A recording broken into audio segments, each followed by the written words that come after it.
Lindsay Chin និង Sun Ching Han ត្រូវបានគេទទួលចូលរៀននៅ Evolution Academy នៃ Shanghai University Lindsay Chin ប្រាប់ Sun Ching Han ដែលកំពុងអង្គុយលើកែបកង់របស់គាត់ឲ្យចាប់ឲ្យជាប់ព្រោះពួកគេជិះចេញដំណើរហើយនាងក៏ធូរតាមដោយអបដៃរបស់នាងជុំវិញចង្កេះរបស់គាត់ពួកគេទាំងពីរនាក់ក៏បានចុះឈ្មោះសម្រាប់ Hey Family's Martial Art Gym ផងដែរហើយកំពុងធូរដំណើរទៅកាន់កម្មវិធីផ្សព្វផ្សាយមួយនៅថ្ងៃនេះខណៈពេលដែលពួកគេជិះឆ្លងកាត់ផ្លូវក្នុងទីក្រុងដ៏មមាញឹកLindsay Chin ស្រាប់តែចាប់អារម្មណ៍ថាមានក្រុមមនុស្សចម្លែកមួយក្រុមបានរាំងផ្លូវរបស់ពួកគេបុរសម្នាក់ពាក់អាវផាយខ្មៅនិងមាសអមដោយបុរសជាច្រើនអ្នកស្លៀកឯកសណ្ឋានការ៉ាតេពណ៌សបានឈរនៅពីមុខពួកគេហើយសួរថាតើគាត់មែន Lindsay Chin ដែរឬទេ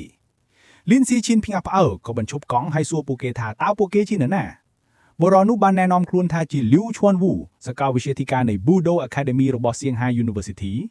ទោះជាយ៉ាងណាក៏ដោយគាត់បញ្ជាក់ថាគាត់មិនបានមកក្នុងទូនាទីផ្លូវការរបស់គាត់ទេប៉ុន្តែក្នុងនាមជាតំណាងរបស់អង្គការមួយដែលមានឈ្មោះថា Thiên Renge គឺជាអង្គការអភិរក្សនិយមដែលប្រឆាំងនឹងការបន្សំសែននិងការកែប្រែដោយយន្តដោយជួយចិត្តប្រយុទ្ធប្រឆាំងនឹងការគំរាមកំហែងដោយប្រើសិល្បៈក្បាច់មុនបុរាណ Lindsay Chin នឹកឃើញធ្លាប់ឮអំពីពួកគេប៉ុន្តែក្នុងចិត្តគាត់ច្រានចោលដោយគិតថាមុននោវិជ្ជារបស់ពួកគេគឺខុសឆ្គងនិងបំផន់យ៉ាងដើរតាមរបស់ពួកគេ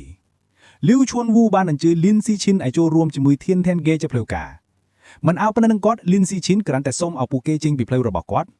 នៅពេល Lindsay Chin ព្យាយាមឆ្លងកាត់ Liu Chuanwu បានដាក់ដៃលើស្មារបស់គាត់ដើម្បីបញ្ឈប់គាត់សុំពេលមួយផ្លេតដើម្បីនិយាយព្យាយាមបញ្ចុះបញ្ចូលគាត់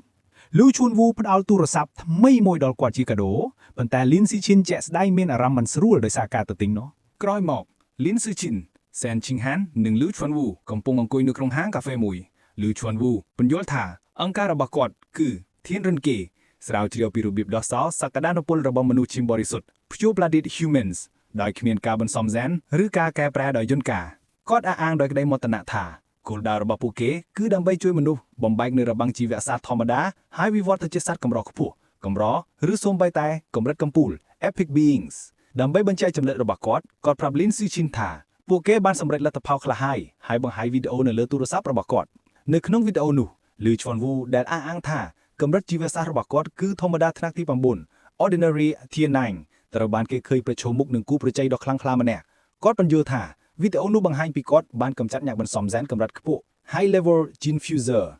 Lindsay Chin ភ្ញាក់ផ្អើលយ៉ាងខ្លាំងនៅពេលដែលស្គាល់បុរសមានស្លាប់នៅក្នុងវីដេអូថាជា Wu Tiancheng ជាក្មេងពូកែដែលមានអំណាចដែលបានកម្ចាត់ក្រុមសាសនា Red God ដោយឯកឯងការប្រយុទ្ធនៅក្នុងវីដេអូបានបង្ហាញ Wu Tiancheng លោតខ្ពស់ទៅលើអាកាសហើយបញ្ចេញនូវព្រួយរមមុតស្រួយដ៏គ្រោះថ្នាក់មួយបាញ់ចុះមកលើ Liu Chuanwu រោមសัตว์បាំងចោះរាងកាយរបស់ Liu Chuanwu ធ្វើឲ្យគាត់មានឈាមហូរខណៈពេលដែល Wu Tiancheng ចោះចាចយ៉ាងស្រស់ស្អាតត្រឡប់ទៅលើសង្វៀនប្រយុទ្ធវិញទោះបីជាមានរបួសក៏ដោយ Liu Chuanwu បានសម្រុកទៅមុខដោយកម្លាំងដ៏អស្ចារ្យហើយវាកណ្ដាប់ដៃយ៉ាងសាហាវទៅលើ Wu Tiancheng ដោយបញ្ជូន Gene Fuser ដ៏ខ្លាំងពូកែម្នាក់នេះឲ្យហោះចេញពីសង្វៀននៅពេលវីដេអូបញ្ចប់ Liu Chuanwu ប្រកែកដោយក្តីឃ្លាវខ្លាថាពូជមនុស្សគឺមិនអាចចាន់បានរួចហើយមិនចាំបាច់ខ្ចីអំណាចពីប្រភេទសត្វដទៃទេដោយប្រកាសថាមនុស្សឈាមបរិសុទ្ធដែលដើរតាមផ្លូវដាំដុះ cultivation របស់ពួកគេគឺជាអនាគតពិតប្រាកដ Lindsay Chin សម្លឹងមើលទូរស័ព្ទទឹកមុខរបស់គាត់លីលំដោយភាពភ្ញាក់ផ្អើលនិងមិនជឿគាត់ឆ្ងល់ថាតើវីដេអូនេះអាចคล้ายៗដែរឬទេដោយសួរថាតើវាត្រូវបានកែសម្រួលឬ Wu Tiancheng ត្រូវបានគេបង់ប្រាក់ដើម្បីចាញ់ដោយចេតនាឬអត់Liu Chuanwu បានបដិសេធការសង្ស័យរបស់គាត់បញ្ជាក់យ៉ាងម៉ឺងម៉ាត់ថាវីដេអូនេះមិនត្រូវបានកែសម្រួលតតែសោះគាត់បន្ថែមថាគាត់នឹងបន្តប្រកួតប្រជែងជាមួយអ្នកបន្សំសែនកម្រិតខ្ពស់ផ្សេងទៀតហើយអញ្ជើញ Lindsay Chin ឲ្យមកមើលនៅពេលណាក៏បានបន្ទាប់មក Lindsay Chin សួរថាហេតុអ្វីបានជាពួកគេមិនបង្ហោះវីដេអូនេះតាមអនឡាញដើម្បីផ្សព្វផ្សាយ Thiên Renge ឲ្យបានល្អប្រសើរ Liu Chuanwu ពន្យល់ថាពួកគេចង់ធ្វើបែបនោះប៉ុន្តែអ្នកដែលមានអំណាចមិនអនុញ្ញាតជាមួយនឹងភាពខឹងសម្បារគាត់ពន្យល់លម្អិតថាអាញាធរជឿថាដរាបណាមធ្យោបាយណាមិនលើកម្រិតជីវសាស្ត្ររបស់មនុស្សនោះគឺមិនមានអនាគតទេនិងមិនសមនឹងការផ្សព្វផ្សាយឡើយគាត់វេកំដាប់របស់គាត់លើតុដោយភាពតានតឹងដោយប្រកែកថាបើគ្មានការផ្សព្វផ្សាយទូលំទូលាយទេពួកគេមិនអាចតាក់ទាញមនុស្សកាន់តែច្រើនឲ្យមកស្រាវជ្រាវរបស់ពួកគេបានទេដែលធ្វើឲ្យការសម្រេចបាននៅរបបគំហិញមួយគឺពិបាកខ្លាំងណាស់យ៉ាងណាមិញគាត់និយាយថាការផ្លាស់ប្ដូរគុណភាព qualitative change តម្រូវឲ្យមានការផ្លាស់ប្ដូរបរិមាណ quantitative change គាត់បន្តមកមើល Lindsay Chin ដោយក្តីសង្ឃឹមប្រាប់គាត់ថាប្រសិនបើមនុស្សពូកែដូចគាត់ចូលរួមជាមួយពួកគេគាត់នឹងមិនជាប់គាំងនៅធម្មតាថ្នាក់ទី9អស់រយៈពេល50ឆ្នាំដោយគាត់ឡើយ ลิอูชวนโหวประกอบท่าลินทีชินหนึ่งไอวิวัฒน์ตัวจิตสัตว์กำรัดกระโปลินซิชินพยายามเอาโดยปวดเมียนนี้โดยโครงเจ็ดก็สำกอท่าลิวเชนวูบรรจบแกงออริยาเป็นความสิบชนาลหายปันแต่รูปเรียงระบบกอดเมื่อเตอร์หาโดยจีเมียนอาลิวประหารความสิบชนาลปนอหาโดยจีอ่านกำเนิดระบบกอดลิวเชนวูเรียนแต่ดาวหนึ่งอ่านกระบังดอกกัวพยายามเอามวยกอดปรับลินซิชินมันอายตรบานบรรชาดาวรูปเรียงระบบกอดเต้ผู้ตามเปิดกอดมีอายุยืนมาลอยชนามหายก็เป็นยูท้ากอดไอรัสซารูปเรียงเขมรจิงเวระบบกอดบานโดยซาวิธีซาดำโดพิเศษระบบผู้เกเมียนกาสังสัยเลียนซิชินสวยเราตามออนไลน์สำหรับสกอร์วิการในบูโดอะคาเดมีระบบซางไฮยูนิเวอร์ซิตี้และตะเภาบัญชีเรื่องราวระบบลิวชินวูเทียดมวยโครงสเปะวัจนานุกรมเรียบัญชีไทยแคชนะกำนันระบบกอดคือแคมินีชนะเบิดปลอมประมูลระบบเพลย์ประมบลเลียนซิชินพยายามพอแต่วิธีซาดำดอระบบผู้เกไอประดอไอเนื้ออายุอยู่แหวงแบบนี้เนื่องช่องเบฟเฟรทาต้าเมดาเวดาระบบกอดไอเรียนวิบันได้หรือเต้กว่าเป็นตัวรวมก่อจอกราวให้ดังท้ากาบิกเมงลิวชินวูคือชื่อมาจากเมในตะโกนรู้ได้ชื่อตะโกนศิลปะกับกระบองกำปุนนับเป็นอายุสมัยในการผสมแซนบันจับดามการปฏิเสธระบบครูสากรหนึ่งกนองการสำหรับตัวบันนอมให้ผู้เกตไหลจ่อโดยกลายฝึกหัดระบบผู้เกบางคลายตะเกตรุทรมปอร์เมนี่ก็บางหายปีสาวนิตกับตอกลวนระบบผู้เกพองได้การตุตีระบบลิวชินวูในเลยเพลประเพณีบางบรรดาออกแพลิเยนหนึ่งคลุนโกระบบกอดจากแจงปีกอดโดยซาผู้เกบันเชื่อเรืออยู่การผสมแซนสำหรับเมื่ออัตบานนู้เรียนสิชินคือดมพีตำแหน่งตโนระบบกอดจิมวยหนึ่งเชียงชิงหันที่จะทันนี้มันนึ่งจากแจงปีกอดเลยการสละจิระบบกอดตระบารุมคานโดยเปย์แต่กอดรำกอชุกร้อมให้ขึ้นเอาไว้เดือดเถื่อกอบเฉพาะเนื้อกรอมฟนายตำแหน่งตำนงวิริยเป็นจีอดีตเพรียระบบกอดทาจิโมดงจีได้เรียนสิชินสกอทาจิชโมมิเตอร์สำหรับจะไว้ทั้งไม่ระบบเชนคิงหันคือโมดงจีก็เคยท้ารู้ทับระบบโปรสเรระบบกอดยุนเซียนหนึ่งคอนเสรยุนเสาอีตระบาลุปอดเจนเดทไวกอดชอทาต้าปุกิตังปีบาสลาบหายหรือเนอเลียนซิชินเงียบมุกปิตูสารบกวาตการลิวเฉินวูโดยสันนิษฐานท่าบรานี้มันกู้ตระบาเมื่อสระเลยได้ก็สำกอกาสำลังดอกคลังคลานุรู้ชวนวูยุ่ยยิ่มกอดประกาศดอยมดนะเพียบทาการเด็กซาลูกเลี้ยงเขมงจังไว้ระบบกอดเนื้ออายุ7 มือรอยฉน้ำคือจีพอสตั้งในสักดานปนดอกจ้าระบามนุษย์เชี่ยมบริสุทธิ์หายเวียคือได้ซาแฮดพาวนิหายได้เทียนเรนเกะเมียนก็ประกาศได้คลิวกล้าถาเทียนเรนเมียนในถามนุษย์เชียดนั่งดันดาวเชี่ยจุ่มแน่เลือสท่านสัวก็ประกาศท้าเนี่ยได้เพิ่งพายเลือกการบรรซอมแสนนึ่งมันไอเลือกซับเตอริชานได้ปูเกยกอำนาจปีนูบานลอยให้ที่บ่มพุทธหนึ่งตรึบ่มพลายโดยปูเวียก็คือการประกาศโดยกี้ดอกกาไก่ปลายดอยยุนกาบรรเจท้าโดยซาสัมพระจรานบันมกปีซับเตอริชานจำแลกอาเบรนบิสเวียก็จีพลายมวยได้มันไอเลือกปีประพบดำระบอบเวียบานได้ก็เวียก็ดับได้เลือตกบรรเจท้าเทียนเรนเกอมันประชังแต่งสร้องจำปูวิธีสาแต่งนุเทปอนตาประชังหนึ่งมนุษย์ชีดได้พนอนาคตแต่งมูลระบอบพวกเกลือพวกเกก็เชื่อทาพวกเกกัวแต่เทอบานปราปราจีดำนอสไลดำหนักกาวดำบงขณะเปียได้พวกเกสราวเชียวเพลาระยะเปียเวงได้ประสาเจียงโดยคดีเคลียวขลาลู่ชุนวูเลียดได้ระบกอดอันเจยลินซีชินออยสมอตรองออยโจรมชิมวยเทียนเรนกึหนึ่งทั่วกาดำใบอนาคตระบอบมนุษย์เจียดตัวจียังหน้าก็ลินซีชินเลือกได้หลายปะได้แซดโดยสงัดเงียนมันบักตึกเจ็ดลู่ชุนวูบังหันปีจำเนื้อดำมุดมอมระบกอดทาลินซีจินเมียนสักดานุปุลคลายชีมนุษย์เชียมบริสุทธิ์ดำบวงเก๋ได้บำบัดนั่งรบังชีวะสาธรรมดาตู้จีอย่างนาก็ดอยลินซีชินเนื้อแต่เจียแสดงหอยสัวทาต้าวิธีศาสตร์ดำดอกนี้จีเอาไว้ออยประกอบลิวชุนวูปุญโยดอยมอตนาเพียบทาปัจจัยกระเตระบปูเก๋คือ blood tempering อ่านได้จีวิธีศาสตร์ปีประสาทโบราณกอดปีปรเนียทาวิจีวิธีมวยดำใบปลายชีหนึ่งชีมระบบคลุนไอ้ดำใบปุงเริงหนึ่งทั่วเรียงกายเริงม้อมบังเกินกำลังประโยชน์กอดอวดทากำลังตราโบราณอ่างทาเนื้อกำลังขบวงพอดศิลปะนี้อนุญาตเอาอย่างอนุวัตคลายเจียพวกบริษัทขนมสัตว์ชิมได้มีสมรรถพิบพลังทนุมหนึ่งให้สัตริชันได้ยักษ์ดอยใดเตตู้จีอย่างนาก็ดอยลิวชุนวูบ้านบางไฮปีแดนกำนัดดอกสำคัญมวยศิลปะนี้ไอตรึบันอนุวัตโดยมนุษย์เชียมบริสุทธิ์เป็นหนอก็เป็นโยธาเนี่ยบนซอมแซนมินเชียมันบริสุทธิ์ขณะเป้ได้บุกโกได้ตรึบันไก่ปลายดอยยุนกามีนรูปกายมันปึงเล็งเดเรียอย่างดาวจรันชีหนึ่งเชียมได้จำใบก็ประกายท่านี่เฮ้ยจีมูลหัดได้กอดเชื่อท่าอนาคตระบบมนุษย์จีสะท้อนเลือบุกโกเชียมบริสุทธิ์ก็บันซูลินซีชินบดองติดจีพลอยกาอ้อยโจรมจีมวยเทียนเรนเกอร์ลินซีชินชลายต่อโดยเกท่าก็มีอารมณ์ท่าก็ดังติดไปอัมพีเพลนี่หนึ่งจองสังเกตเบอร์เซนสำหรับปีนี้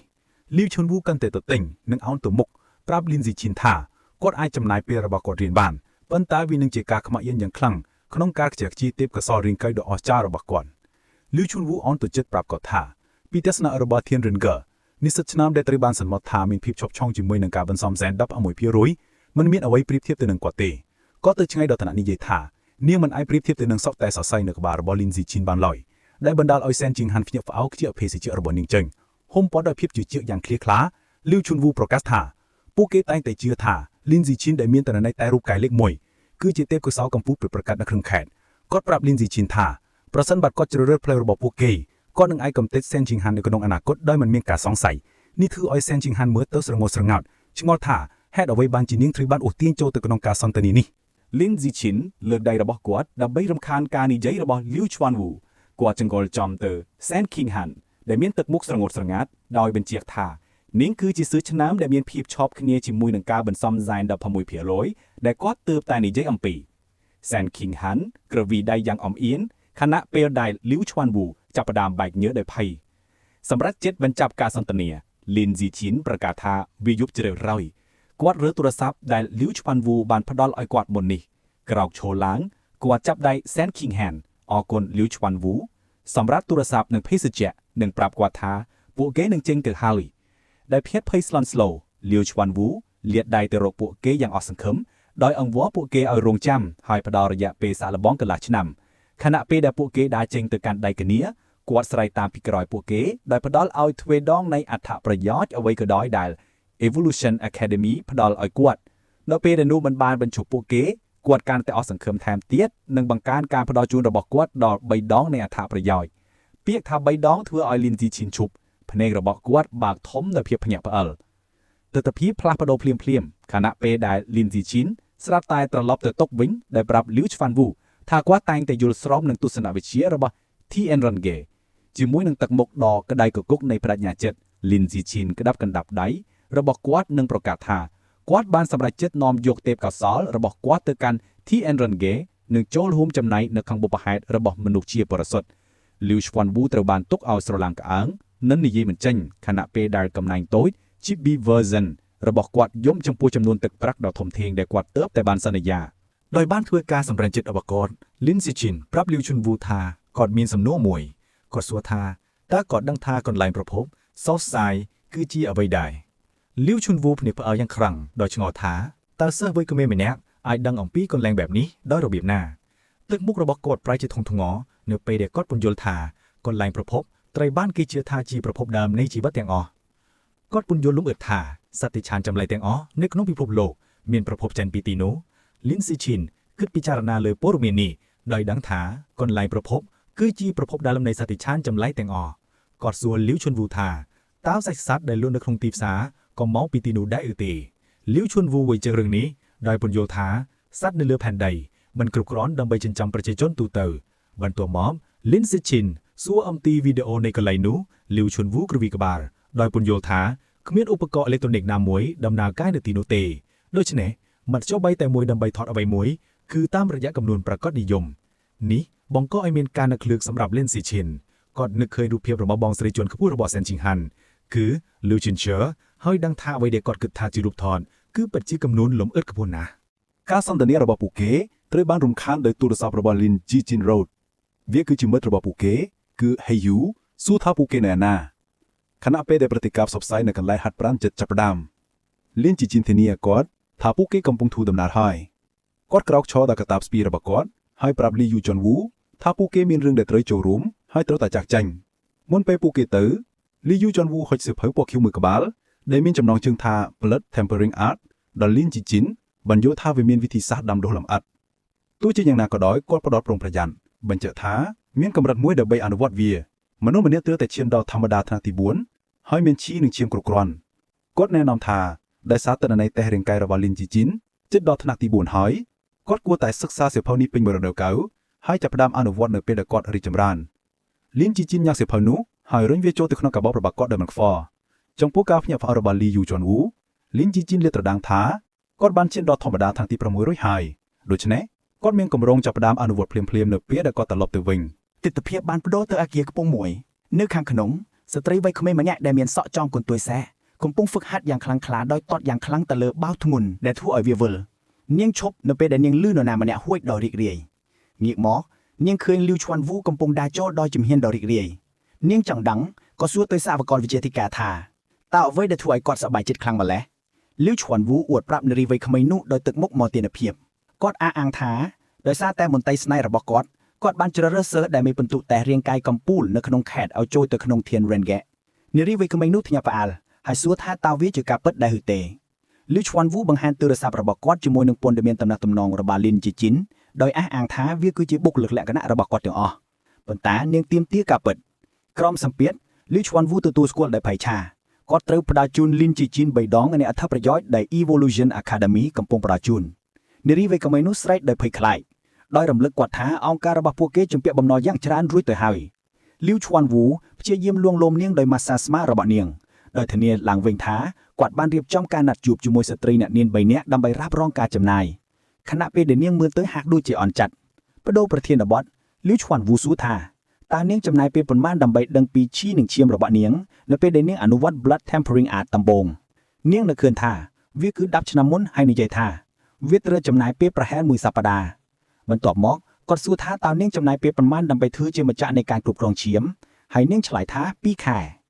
លីវឈួនវូយកដៃអង្អែលចង្ការរបស់គាត់សរសើរទេពកោសល្យរបស់នាងដោយដែលបានរំពឹងទុកពីអតីតជាលាភីរងនៃការប្រឡងគីយ៉ូតូគាត់ទទួលស្គាល់ថាសូម្បីតែគាត់ដែលអះអាងខ្លួនឯងថាជាមនុស្សពូកែក៏ត្រូវចំណាយពេល2ខែដើម្បីដឹងពីឈីនៅឈាមរបស់គាត់ដែរនារីវ័យក្មេងនោះមើលទៅសោកសៅដែលសូមគាត់មិនឲ្យនិយាយអំពីងារចាស់របស់នាងទៅអ៊ីនតូអែនថាចាប់តាំងពីបោះបង់ការបន្សំសែនដើម្បីចូលរួមជាមួយធានរៀនហ្គាក់នាងមិនបានវិវត្តទៅជាសត្វកម្រិតខ្ពស់អស់រយៈពេលជាច្រើនឆ្នាំមកហើយមានអារម្មណ៍ថាមនុស្សចំអកឲ្យនាងដោយសារតែនាងបានរសាត់បាត់ទៅ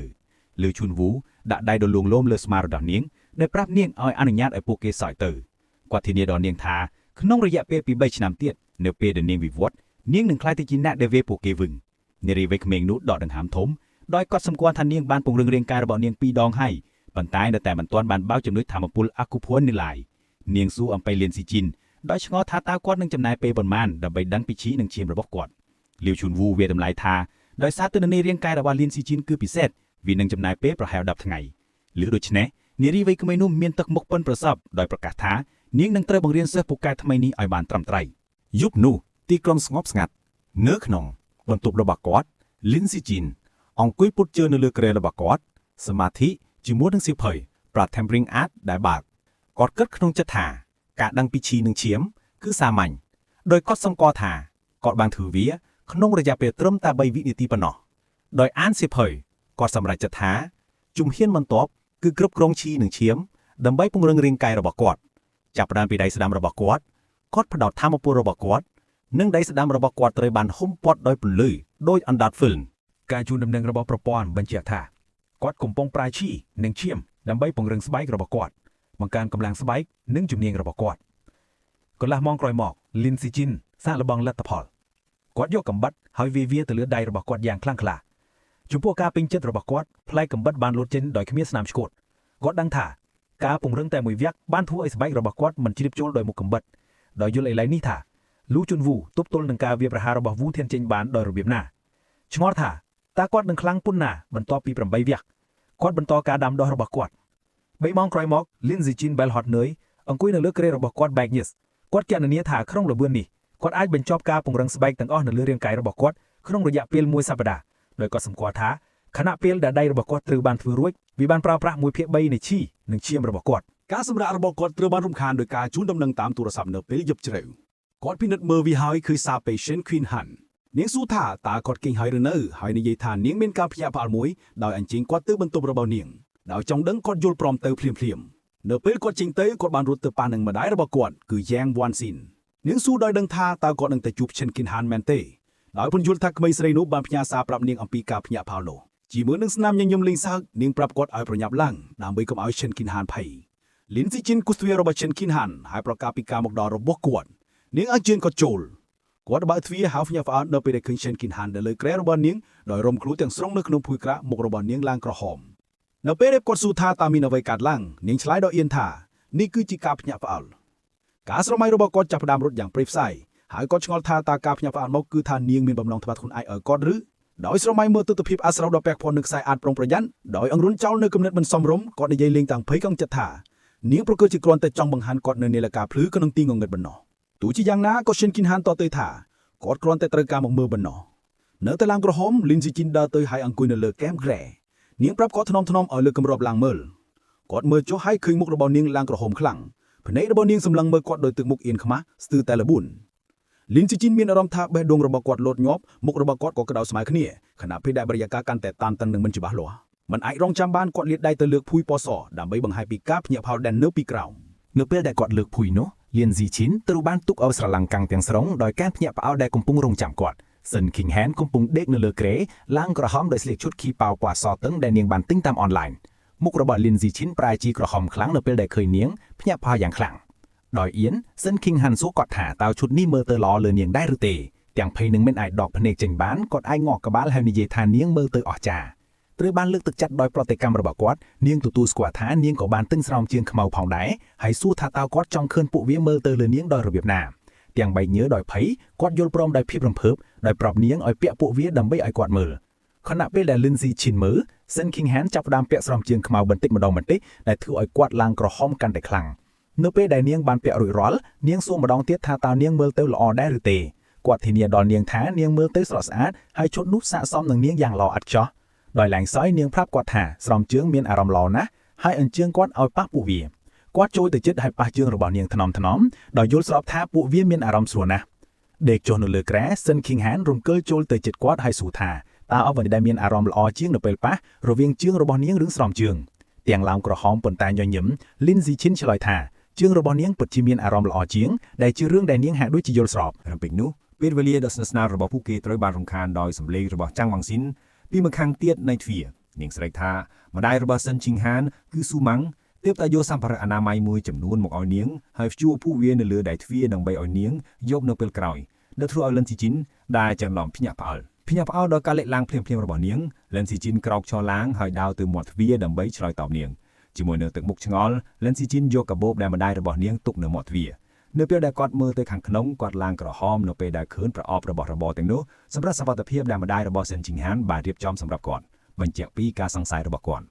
់ទាំងអៀននិងរំខានបន្តិចគាត់ដាក់ប្រអប់នោះត្រឡប់ទៅក្នុងកាបូបវិញគិតក្នុងចិត្តថាពួកគេមិនតាន់ថើបផងហើយឆ្ងល់ថាហេតុអ្វីបានជាប្រញាប់ម្លេះសិនជីងហានប្រាប់គាត់ថាយប់ជ្រៅហើយគាត់គួរតែស្នាក់នៅបន្ទាប់មកដោយអៀននាងសូមឲ្យគាត់ងាកក្រោយដើម្បីឲ្យគាត់ឃើញនាងខណៈពេលដែលនាងពាក់កន្ទប់របស់នាងទាំងឡើងក្រហមលិនស៊ីជីនងាកក្រោយខណៈពេលដែលនាងផ្លាស់ប្ដូរសម្លៀកបំពាក់នៅខាងក្រោយបន្ទប់នៅពេលដែលនាងបានផ្លាស់ប្ដូររួចរាល់នាងចូលមកជិតគាត់ហើយនិយាយថានាងបានត្រៀមខ្លួនហើយពួកគេអាចបិទភ្លើងហើយគេងពួកគេទាំងពីរនាក់មានភាពភ័យខ្លាចយ៉ាងច្បាស់ក្រោយមកពួកគេទាំងពីរនាក់ដេកលើក្រែកក្បែរគ្នាក្រោមភួយតែមួយគេងមិនលោកលិនស៊ីជីនសួរសិនឃ្វីងហានថាតើនាងបានប្រើទឹកអប់ដែរឬទេព្រោះគាត់ចាប់អារម្មណ៍ឃើញក្លិនក្រអូបនៅក្នុងក្រែដោយបិទភ្នែកនិងញញឹមលេងសើចនាងឆ្លើយថាវាជាក្លិនធម្មជាតិរបស់នាងដែលធ្វើឲ្យក្រែមានក្លិនក្រអូបហើយអញ្ជើញគាត់ឲ្យហាត់ប្រសិនបើគាត់មិនជឿនាងដោយមានការសង្ស័យគាត់រអ៊ូថាវាមិនអាចទៅរួចទេបោកភ្នែករបស់នាងសិនឃ្វីងហានផ្ដោតស្នាមញញឹមល្បងដល់គាត់ដែលធ្វើឲ្យគាត់និយាយមិនចេញគាត់ឡើងក្រហមយ៉ាងខ្លាំងជាប់ជិតនឹងពេលវេលានោះនាងរំកិលចូលទៅជិតគាត់យឺតហើយថោកគាត់ដោយក្តីស្រឡាញ់ក្នុងអំឡុងពេលថោកភ្នែករបស់សិនឃ្វីងហានស្រាប់តែបើក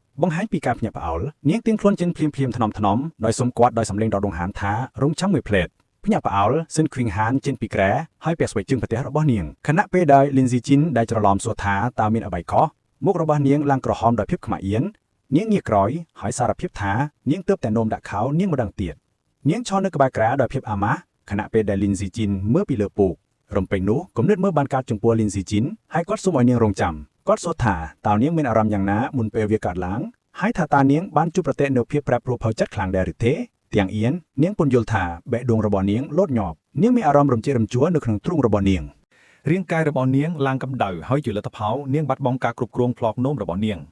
ឮដូច្នេះលិនសាជីនបញ្ជាក់ថាភាពប្រែប្រួលផ្លូវចិត្តរបស់នាងគឺខ្លាំងក្លាបំផុតហើយថាអ្វីគ្រប់យ៉ាងសមនឹងអ្វីដែលគាត់សង្ស័យគាត់បញ្យល់ពីទ្រឹស្ដីរបស់គាត់ដល់នាងដោយនឹកឃើញពីសមត្ថភាពទឹកពីកំណើតរបស់នាងនិងប្រាប់នាងថាគាត់សង្ស័យថាធម្មពលកម្ពុជាដែលមិនស្គាល់របស់នាងត្រូវបានភ្ជាប់ទៅនឹងគ្រប់គ្រងដោយធម្មពលផ្លូវចិត្តរបស់នាងសិនជីងហានស្ដាប់ដោយភ្ញាក់ផ្អើលដោយដឹងថាប្រសិនបើកម្លាំងផ្លូវចិត្តរបស់នាងខ្ពស់គ្រប់គ្រាន់នាងអាចអភិវឌ្ឍនិងគ្រប់គ្រងសមត្ថភាពរបស់នាងបានពីលេញ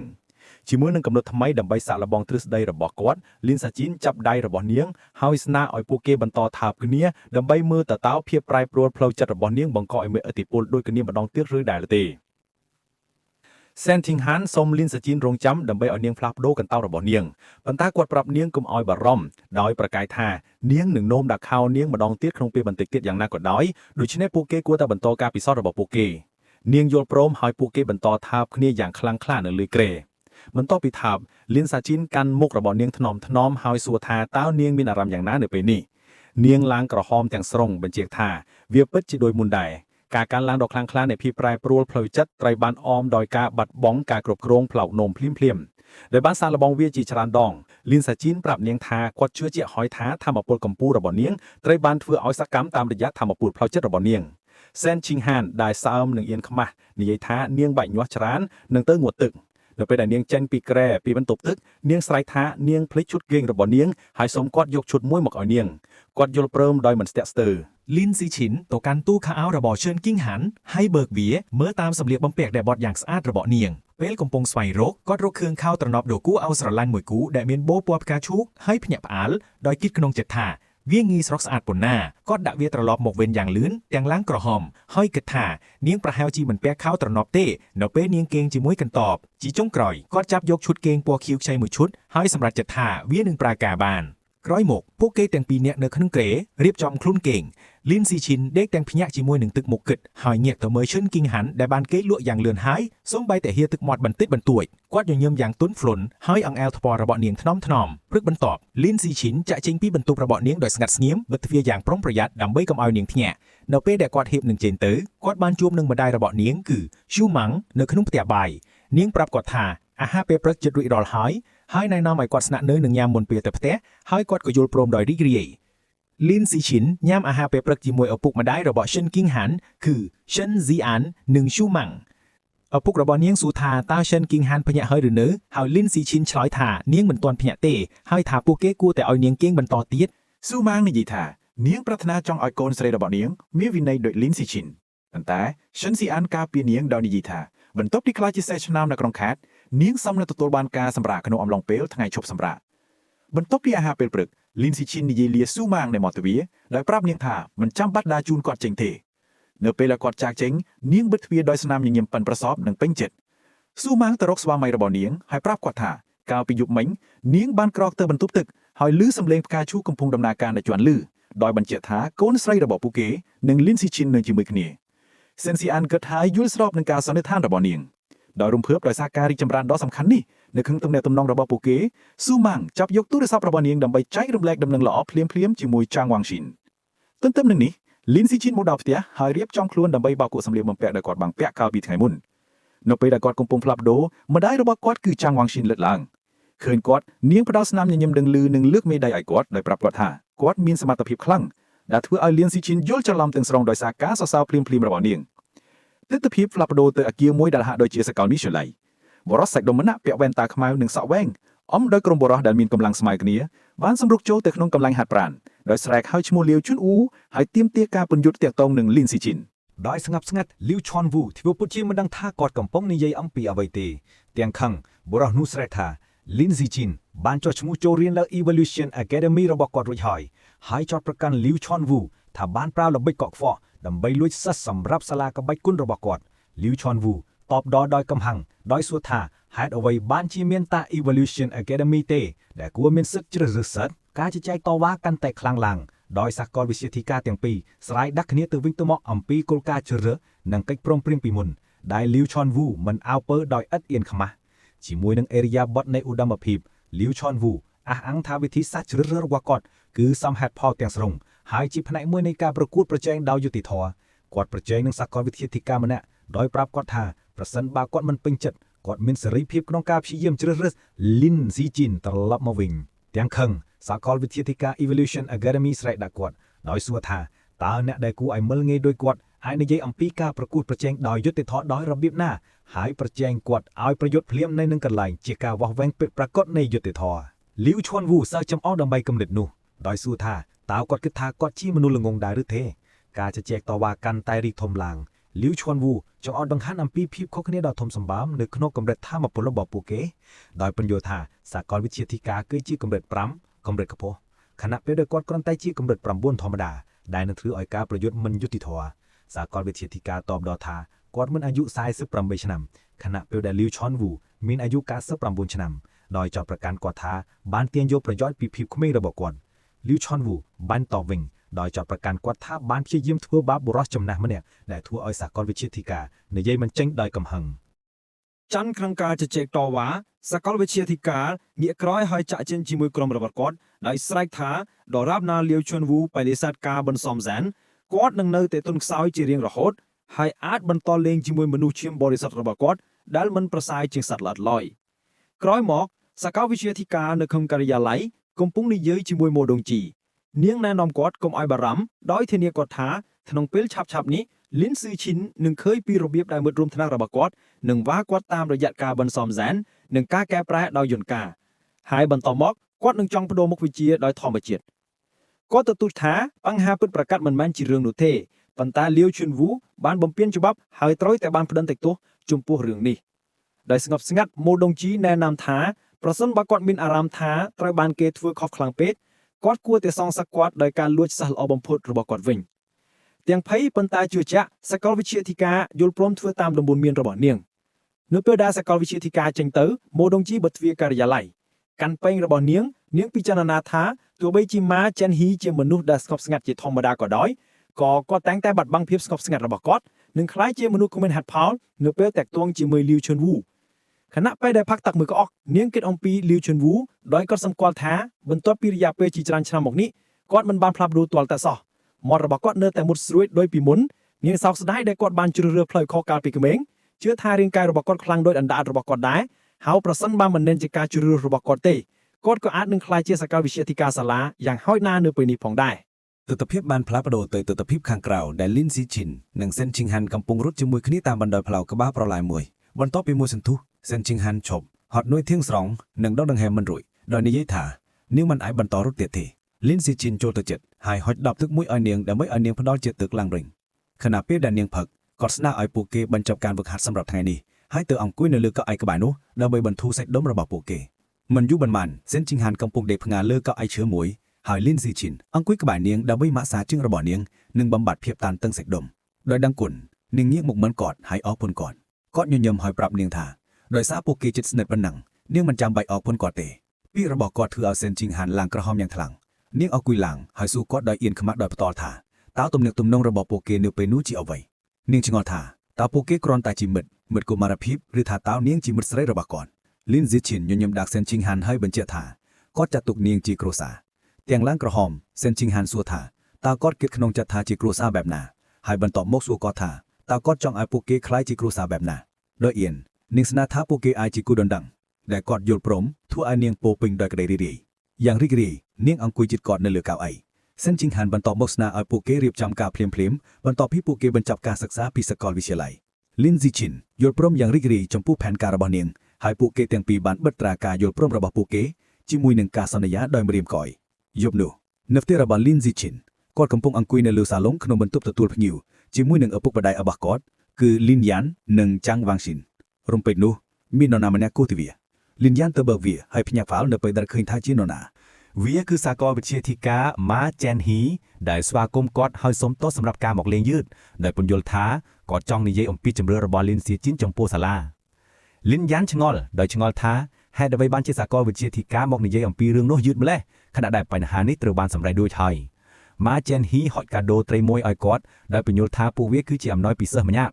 ់លីនយ៉ានអញ្ជើញគាត់ចូលដោយប្រាប់គាត់ថាពួកគេអាចនិយាយគ្នានៅក្នុងបន្ទប់ទទួលភ្ញៀវដែលលីនស៊ីជីននៅក្នុងបន្ទប់ទទួលភ្ញៀវម៉ាចេនហ៊ីព្យាយាមបញ្ចូលលីនស៊ីជីនដោយចងល់បង្ហាញថាភាពឆោបគ្នាជាមួយនឹងការបន្សំហ្សែន 15% របស់គាត់សន្យាថានឹងមានអនាគតដ៏អស្ចារ្យហើយវានឹងជាការខ្ចីខ្ចាយទេពកោសល្យរបស់គាត់ក្នុងការបន្តផ្លូវរបស់មនុស្សជាបរិសុទ្ធគាត់បន្តដោយប្រកែកថាខណៈពេលដែលចេតនារបស់ធានរេនគេអាចល្អទ្រឹស្ដីរបស់ពួកគេមិនបានបង្ហាញពីវឌ្ឍនភាពពិតប្រាកដទេហើយជាអន្ទាក់ដែលនឹងធ្វើឲ្យលីនស៊ីជីនឈឺចាប់តែប៉ុណ្ណោះក្នុងរយៈពេលវែងគាត់ជំរុញឲ្យលីនស៊ីជីនស្ដាប់ដំបូន្មានរបស់គាត់ផ្លេចផ្លូវឈាមបរិសុទ្ធដែលនាំទៅរកភាពល្មមតែប៉ុណ្ណោះហើយជ្រើសរើស Evolution Academy វិញលីនស៊ីជីនស្ដាប់ការអង្វររបស់សាកលវិទ្យាធិការដោយទឹកមុខធ្ងន់ធ្ងរនិងមិនអាចអានបានម្ដាយរបស់គាត់គឺចាងវ៉ាងស៊ីនឆ្ងល់តែការសន្ទនាហើយសូមការបំភ្លឺដែលបញ្ជាក់ថានាងគិតថាកូនប្រុសរបស់នាងបានចុះឈ្មោះចូលរៀននៅ Evolution Academy រួចហើយនៅចំណុចនេះលីនស៊ីជីននិយាយទៅកាន់ឪពុកម្ដាយរបស់គាត់ដោយទទួលស្គាល់ថាគាត់ភ័យប្រាប់ពួកគេថាគាត់បានចោលលំជាមួយធានរ៉ែនគេប៉ុន្មានថ្ងៃមុនគាត់បញ្យល់ថាគាត់បានផ្ទេរទៅ Voodoo Academy ដើម្បីដើរតាមផ្លូវរបស់មនុស្សឈាមបរិសុទ្ធដែលធ្វើឲ្យឪពុកម្ដាយរបស់គាត់ភ្ញាក់ផ្អើលយ៉ាងខ្លាំងដោយព័ត៌មាននេះម្ដាយរបស់គាត់សួរគាត់ដោយបារម្ភថាតើមានអ្វីកើតឡើងលៀនស៊ីឈិនបញ្យល់ពីហេតុផលរបស់គាត់ដោយបញ្ជាក់ថាគាត់យល់ស្របនឹងទស្សនវិជ្ជារបស់ធានរ៉ែនគេគាត់និយាយថាដោយសារសាកលវិទ្យាធិការនៃ Voodoo Academy គឺលីអូឈុនអ៊ូបានបង្ហាញភាពស្មោះត្រង់ដ៏អស្ចារ្យដោយផ្ដល់ជូនគាត់3ដងនៃអត្ថប្រយោជន៍ គាត់បានយកព្រមចូលរួមសម្រាប់រយៈពេលសាក់លបង5ខែគាត់បញ្ជាក់ថាប្រសិនបើគាត់មិនឃើញវឌ្ឍនភាពណាមួយបន្ទាប់ពីកន្លះឆ្នាំទេគាត់នឹងត្រឡប់ទៅ Evolution Academy និងផ្លូវបន្សំសែនវិញឪពុកម្ដាយរបស់គាត់ហាក់ដូចជាកំពុងដំណើរការផែនការ logic របស់គាត់ Margin He ទោះជាយ៉ាងណាខាងសម្បាដោយសួរក្នុងចិត្តថាតើលីវឈុនអ៊ូចាស់ទុរគតអាចមានលទ្ធភាពផ្ដល់ជូនបែបនេះដោយរបៀបណាគាត់ងាកទៅរកលៀនស៊ីឈិនហើយនិយាយថាគាត់មានដំបូន្មានខ្លះសម្រាប់គាត់ក្នុងនាមជាបុរសវ័យក្មេងគាត់ប្រកែកថាអត្ថប្រយោជន៍3ដងគឺជាផលចំណេញរយៈពេលខ្លីតូចមួយដែលនឹងនាំឲ្យមានការខាត់បងរយៈពេលវែងដល់ធំមួយគាត់ព្រមមានថាក្នុងរយៈពេល6ខែនោះលីនស៊ីឈិននឹងបាត់បង់ចំណេះដឹងនិងបទពិសោធន៍ដ៏មានតម្លៃដែលគាត់មិនអាចទទួលបានមកវិញឡើយដោយអង្គើគាត់គង់ឲ្យខ្ជិលខ្ជាយពេលវេលារបស់គាត់លីនស៊ីឈិននៅតែរងំដោយអរគុណសាកលវិទ្យាការសម្រាប់ដំបងខ្លះរបស់គាត់ប៉ុន្តែបញ្ជាក់ម្ដងទៀតថាគាត់ពិតជាជឿលើឧត្តមគតិរបស់ Tenrenge គាត់ពន្យល់ថាប្រសិនបើគាត់មិនបានព្យាយាមផ្លូវនេះទេគាត់ដឹងថាគាត់នឹងសោកស្ដាយវារហូតដល់អស់មួយជីវិតរបស់គាត់ទោះជាយ៉ាងណាក៏ដោយក្នុងចិត្តគាត់ទទួលស្គាល់ខ្លួនឯងថាអត្ថប្រយោជន៍3ដងគឺល្អពេកមិនអាចបដិសេធបានឃើញថាការសម្រេចចិត្តរបស់ Lin Sichin គឺចុងក្រោយ Margin He ដកដង្ហើមធំដោយការលាលែងគាត់ក្រោកឈរឡើងដោយបញ្ជាក់ថាតាំងពី Lin Sichin ទៅទឹងខ្លាំងណាស់វាមិនមានចំណុចអ្វីដែលត្រូវនិយាយបន្ថែមទៀតគាត់ប្រកាសថាគាត់មានរឿងផ្សេងទៀតដែលត្រូវចូលរួមនិងត្រៀមខ្លួនចាក់ចេញ Lin Sichin ផ្ដល់ជូនយ៉ាងរហ័សដើម្បីជូនគាត់ចេញទៅនៅពេលដែលគាត់ដើរទៅមាត់ទ្វារព្រឹកបន្ទាប់ Lin Sichin នៅផ្ទះកំពុងផឹកភេសជ្ជៈមួយខណៈពេលដែលពិនិត្យមើលព័ត៌មាននៅលើទូរស័ព្ទរបស់គាត់ភ្ញាក់ផ្អើលដោយអ្វីដែលគាត់បានឃើញចំណងជើងព័ត៌មានមួយអះអាងថាសិស្សឆ្នាមប្រចាំខេត្ត Lin Sichin ត្រូវបាន Tenrenge លាងខួរក្បាលហើយបានជ្រើសរើសផ្លូវមនុស្សឈាមបរិសុទ្ធដែលធ្វើឲ្យទេពកោសល្យរបស់គាត់ខ្ជាក់ខ្ជាយយ៉ាងមានប្រសិទ្ធភាពអត្ថបទនោះថែមទាំងបានលើកឡើងពីមនុស្សពូកែស្រីម្នាក់កាលពីមួយទសវត្សរ៍មុនដែលត្រូវបានគេសន្មតថាបានបំផ្លាញអនាគតរបស់នាងបន្ទាប់ពីចូលរួមជាមួយក្រុមតែមួយគាត់រំកិវចុះក្រោមតាមរយៈមតិយោបល់ហើយរកឃើញរលកនៃភាពអវិជ្ជមានជាមួយនឹងមនុស្សដែលចំអកឲ្យភាពឆ្លាតវៃរបស់គាត់ហើយអំពាវនាវឲ្យ Tenrenge ត្រូវបានបិទឡើង Lin Sichin មានការព្រួយបារម្ភយ៉ាងខ្លាំងនឹងថាព័ត៌មានផ្ទាល់ខ្លួនរបស់គាត់ត្រូវបានបែកធ្លាយគាត់បារម្ភថាការផ្សព្វផ្សាយនេះអាចទាក់ទាញចំណាប់អារម្មណ៍ដ៏គ្រោះថ្នាក់របស់ពួកអ្នកខុសឆ្គងគាត់ឆ្ងល់ថាតើ Margin He ឬក្រុមផ្សេងទៀតដែលជាអរិយភាពនឹង Tenrenge អាចនៅពីក្រោយការបែកធ្លាយនេះដែរឬទេសម្រាប់ចិត្តថាអាទិភាពភ្លាមគឺការគ្រប់គ្រងការខូចខាតគាត់បានទូរស័ព្ទទៅរាយការណ៍ទៅទីភ្នាក់ងារព័ត៌មានមួយចំពោះការបែកធ្លាយព័ត៌មានឯកជនរបស់សិស្សពីម៉ោងក្រោយមក Lin Sichin កំពុងអង្គុយលើសាឡុងរបស់គាត់ធូរស្បើយដោយអត្ថបទនោះត្រូវបានដកចេញទោះជាយ៉ាងណាក៏ដោយទូរស័ព្ទរបស់គាត់ចាប់ផ្ដើមរត់ជាមួយនឹងការជូនដំណឹងគាត់ឃើញសារពីការជជែកជាក្រុមដែលមិត្តរួមថ្នាក់របស់គាត់កំពុងសួរថាហេតុអ្វីបានជាគាត់ចូលរួមជាមួយ Tenrenge ដោយបំភាន់ពួកគេក៏បានលើកឡើងថារូបថតរបស់គាត់ត្រូវបានបែកធ្លាយតាមអនឡាញហើយអ៊ីនធឺណិតកំពុងមានការជជែកវែកញែកយ៉ាងខ្លាំងអំពីគាត់មើលទៅតានតឹងដឹងថាជាមួយនឹងមុខរបស់គាត់ត្រូវបានបង្ហាញជាសាធារណៈហើយស្ថានភាពរបស់គាត់កាន់តែស្មុគស្មាញនឹងគ្រោះថ្នាក់ថែមទៀត